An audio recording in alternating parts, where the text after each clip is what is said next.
Hello welcome back to another beautiful episode of Ammamas kitchen. ഇന്നത്തെ special recipe എന്താണെന്നറിയോ?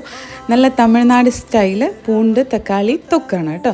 പൂണ്ട് എന്ന് പറയുമ്പോൾ വെളുത്തുള്ളിയാണ്, ചെറിയ വെളുത്തുള്ളിയാണ്. പക്ഷേ ഞാനിവിടെ വലിയ വെളുത്തുള്ളി എടുത്തത് കൊണ്ടാണ് കുറച്ച് ചതച്ചിടേണ്ടതായിട്ട് വന്നത് കേട്ടോ. അപ്പം ചെറിയ വെളുത്തുള്ളിയാണെന്നുണ്ടെങ്കിൽ നമുക്ക് കംപ്ലീറ്റ് ആയിട്ട് അങ്ങനെ തന്നെ ഇടാവേ.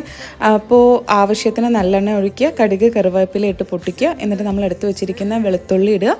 എന്നിട്ട് ഒരു 4 തക്കാളി എടുത്തിട്ടുണ്ട് ഞാൻ. ഒരു കൂട് വെളുത്തുള്ളി ഫുൾ എടുത്തിട്ടുണ്ട്. 4 തക്കാളിയും ഇതുപോലെ കുനുകുനാന്ന് അരിഞ്ഞിട്ടാണ് ഇടേണ്ടത്. എനിക്ക് ടൈം ഇല്ലാത്തതുകൊണ്ട് ഞാൻ ഫുള്ളായിട്ടൊന്ന് ചതച്ചിടുമായിരുന്നേ. എന്നിട്ട് അതിലോട്ട് മുളക് പൊടി, മല്ലിപ്പൊടി, മഞ്ഞൾപ്പൊടി, പെരുങ്കായപ്പൊടി ഇത്രയും ഇട്ട് നന്നായിട്ടൊന്ന് വരട്ടിയെടുത്തു കഴിഞ്ഞാൽ ഈ തൊക്ക് റെഡിയായി കേട്ടോ. ഇത് നല്ല ഇഡ്ഡലിക്ക്, ദോശയ്ക്ക്, തൈര് സാധത്തിനൊക്കെ നല്ല കോമ്പിനേഷനാണ്. ഒരു 2 ഡേയ്സൊക്കെ നമുക്കിത് കേടുവരാണ്ട് എടുത്തു വെക്കാനും പറ്റും. അപ്പോൾ എല്ലാവരും ഇതൊന്നും ഉണ്ടാക്കി നോക്കിയിട്ട് ഫീഡ്ബാക്ക് അറിയിക്കണേ. ബൈ.